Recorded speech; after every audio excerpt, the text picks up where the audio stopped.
ಧರ್ಮಸ್ಥಳದಲ್ಲಿ ನೂರಾರು ಶವಗಳನ್ನ ಹೂತು ಹಾಕಿದ್ದಾಗಿ ಹೇಳಿದ್ದಂತಹ ಅನಾಮಿಕನ ಬಗ್ಗೆ ಸ್ಫೋಟಕ ಮಾಹಿತಿಗಳು ಸಿಕ್ಕಿವೆ. ತಾನು ತೋಡಿಸಿದ್ದಂತಹ ಗುಂಡಿಗೆ ಅನಾಮಿಕ ಬಿದ್ದಿದ್ದಾನೆ.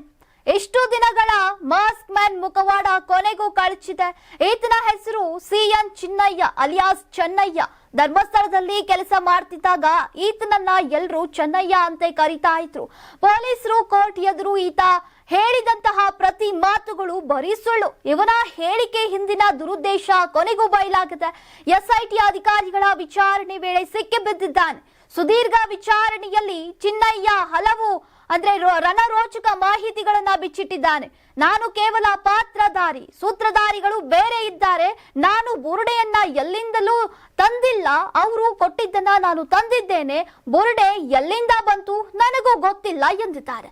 ಇನ್ನು ಬೆಳ್ತಂಗಡಿಯ ತಾಲೂಕು ಆಸ್ಪತ್ರೆಯಲ್ಲಿ ಚೆನ್ನಯ್ಯನಿಗೆ ಆರೋಗ್ಯ ತಪಾಸಣೆ ಮಾಡಿಸಲಾಗಿದೆ. ಇನ್ಸ್ಪೆಕ್ಟರ್ ಮಂಜುನಾಥ್ ನೇತೃತ್ವದಲ್ಲಿ ಮಾಸ್ಕ್ ಹಾಕಿಸಿಯೇ ಚೆನ್ನಯ್ಯ ಅವರನ್ನ ಕರೆದುಕೊಂಡು ಬರಲಾಗಿದೆ. ಒಟ್ಟಿನಲ್ಲಿ ಮಾಸ್ಕ್ ಹಿಂದಿನ ಚಿನ್ನಯ್ಯನ ಮುಖವಾಡ ಕೊನೆಗೂ ಬಟಾ ಬಯಲಾಗಿದೆ. ನಾನು 86 kg ಇದ್ದವಳು 71 kg ಬಂದಿದ್ದೀನಿ. ವಯಸ್ಸಾದ್ಮೇಲೆ ಸ್ಮಾರ್ಟ್ ಆಗಿ ಕಾಣ್ತೀರಾ ಅಂದ್ರೆ ಜಿನ್ನಿ. 126 kg ವೇಟ್ ಇದ್ದು ನಾವು ಈಗ 114 kg ಲೆಕ್ಕ ಬಂದಿದ್ದೀವಿ. ಯಾವುದೇ ಸೈಡ್ ಎಫೆಕ್ಟ್ ಆಗಿಲ್ಲ. 84ರಿಂದ 50 kg ಬಂದೆ. ಆಮೇಲೆ ಸಣ್ಣಗೆ ಫಿಟ್ ಆಗಿದ್ದೀನಿ. ಅದಕ್ಕೆ ನಾನು ಯೂಸ್ ಮಾಡ್ತಾ ಇರೋದು ಜೀನಿ ಸ್ಲಿಮ್.